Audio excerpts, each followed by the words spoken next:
اس لیے کہ سیاحت ایک سفر ہے، اور مومن کا سفر جتنا رب کی طرف ہوگا اتنا مومن کی پرواز بلند ہوگی۔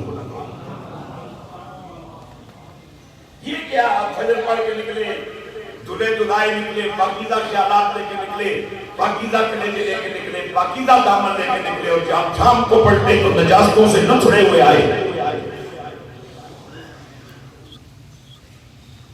آنکھیں گناہ کر گئی، کان گناہ کر گئے، زبانوں نے گناہ کیا، ہاتھوں نے گناہ کیا، مختلف خیالوں نے گناہ کیا۔ یہ کیسے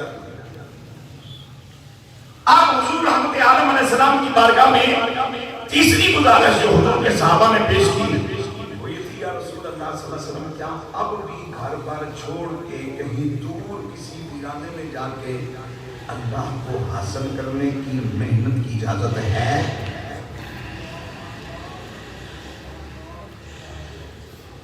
تو میرے حضور علیہ السلام نے فرمایا نہیں، وہ کام ختم ہو گیا، اب ہم یہودیوں اور عیسائیوں کے متبادل ایک نظام لائے ہیں جسے شریعت مصطفیٰ کہا جاتا ہے۔ حضور پھر وہ جو رہبانیت کا متبادل ہے وہ کیا ہے؟ اب سنو میرے آقا علیہ السلام کا فرمان، سرکار نے فرمایا الجلوس فی المسجد و انتظار الصلاۃ۔ گھروں میں جانے کی ضرورت نہیں، پہاڑوں میں جانے کی ضرورت نہیں، گرانوں میں جانے کی ضرورت نہیں، گھر سے نکلو مسجد میں آؤ۔ اس لیے کہ مسجد تمہارے محلے میں ہے یا تمہارے گھر کی دیوار کے ساتھ مسجد کی دیوار جڑی ہے، یہاں کا ماحول دنیا سے الگ ہے۔ یہ خانہ خدا ہے اور یہاں کے معاملات باقی کائنات عرضی سے بالکل جدا ہیں۔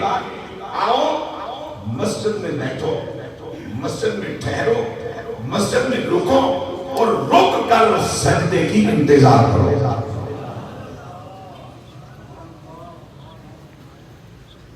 رک کر نماز کی انتظار کرو، سجدے کی انتظار کرو، عبادت کی انتظار کرو۔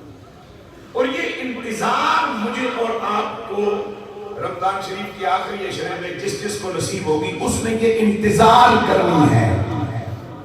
اور ذرا ایک بات میں آپ کی خدمت میں پیش کرنا چاہوں، جس کا انتظار ہو رہا ہوگا خیال اسی کا رہتا ہے،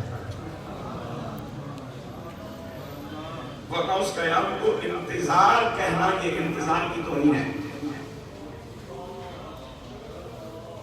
انتظار ہوا کام، منتظر ہوا کام کرنے والا، منتظر ہوا جس کا انتظار کیا جا رہا ہے۔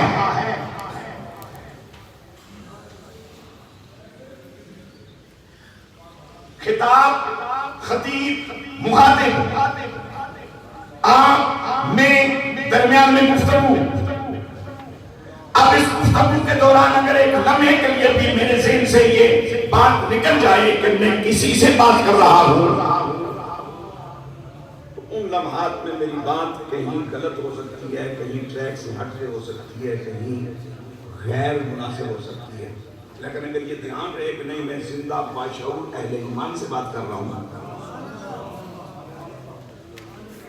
اور اسی انتظار کو میرے پروردگار کے ہاں بڑی محبوبیت حاصل ہے کہ بندہ میری انتظار کرے، میری رحمتوں، میرے کرم، میری توجہ کی، اور رب کے گھر میں آئے۔